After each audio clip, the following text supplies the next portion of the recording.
welcome back from the break. And now, let's see what Les has got. He's with Chairman of Dunston UTS, Malcolm James. Well, Malcolm, 21 years as Chairman, I understand. 21 years, Les, Mine, it doesn't seem like 21 years, I must admit, you know. It's, I've enjoyed my time in that, you know, and seen a lot of changes in the club in 21 years, you know. When I first joined the committee, the club was run from the mechanics club down the road, and then we got a sponsorship with the Federation Brewery, which lasted for 20 years. So obviously over that time, we got a lot of help off the Federation Brewery for floodlights, and we made this ground the way it was, you know.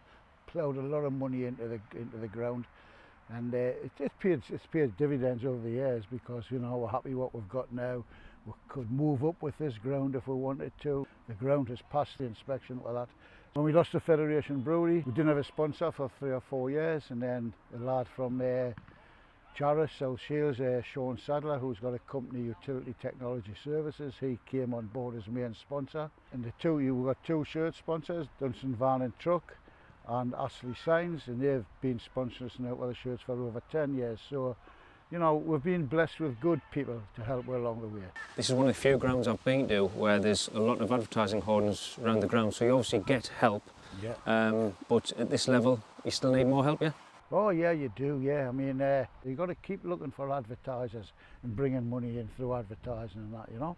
You can make your own money by having functions and that, but if you can get people behind you with advertising, they'll give you a little bit more. If you treat them right, they'll treat you right, you know. Is it something, as a chairman, you would be looking to do, and that's move up through the leagues? I haven't been against it. The only thing which has frightened has been the cost of travelling. Yeah. Because obviously, I mean, the nearest you would play would be Harrogate Railway. So if you play anybody else, you've got to travel to Harrogate Railway before you start, you know what I mean? Yeah. And it's always put us off. But times change, and I think they're trying to make it more of an eastern side, another league on the eastern side going down. I mean, so if you haven't got to travel across to Manchester and that, and you just got to go straight down to Leeds, it's not too bad, you know? Because if you were playing Whitby, how long does it take to get to Whitby? An hour and a half, 2 hours. Yeah. So if you went straight down the A1, the M1, to somewhere 2 hours, you can get to Matlock in 2 hours just about, you know? So that wouldn't be so bad. Now it's when you got to cut across country to Liverpool and places like that, you know? Yeah. So I think we would consider it if we thought the finances were right, and we've now got quite a bit of travelling sport away from home.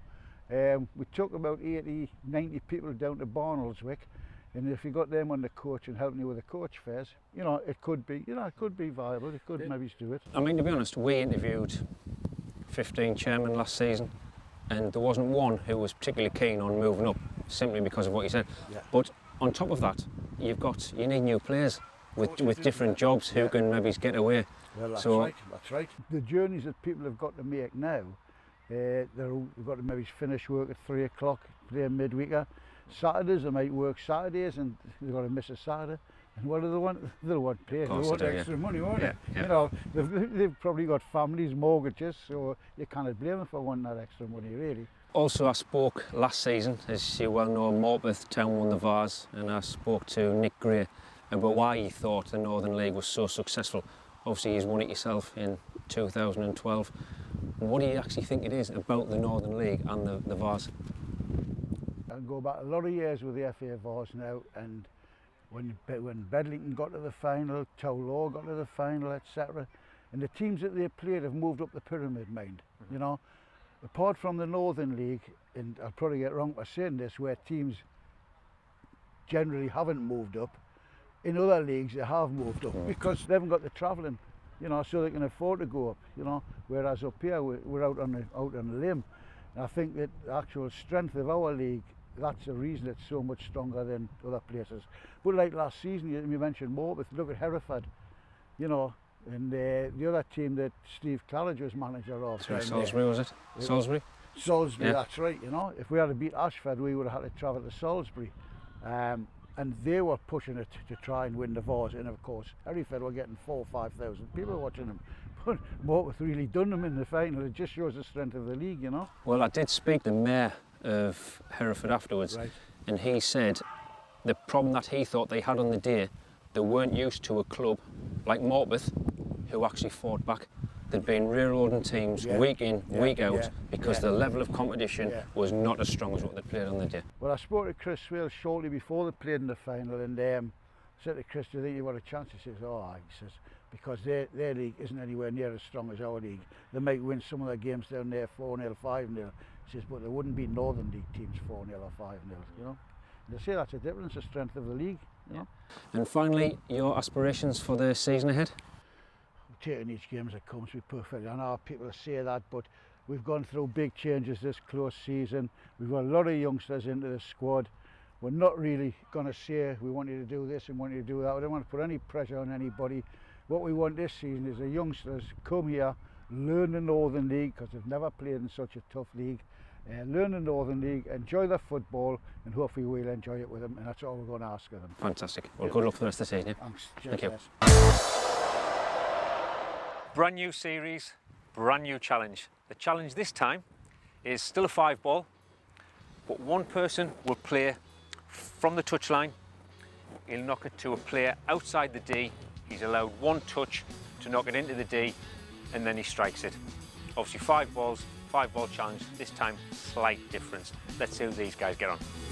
Hush now, city kids, gather round for urban myths. Hush now, city kids. When it came to me after so long, I didn't have no choices in the streets where I was from. When I think about the pain, I didn't have no choices. I took what I had sworn. Hush now, city kids, gather round for urban myths.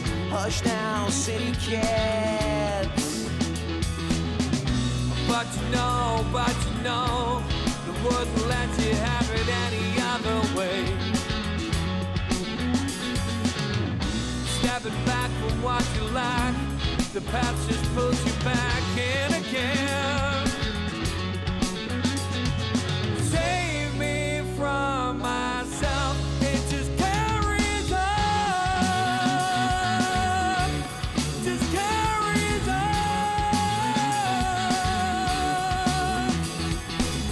Hush now, city kids, gather round for urban myths. Hush now, city kids. When I think about my friends, I didn't have no voices telling me to win them. What I take, it becomes mine. I'm gonna build an empire, one without a shrine. But you know, wouldn't let you have it any other way. Stepping back from what you like, the past just pulls you back in again. Save me from myself, it just carries on. Just carries on.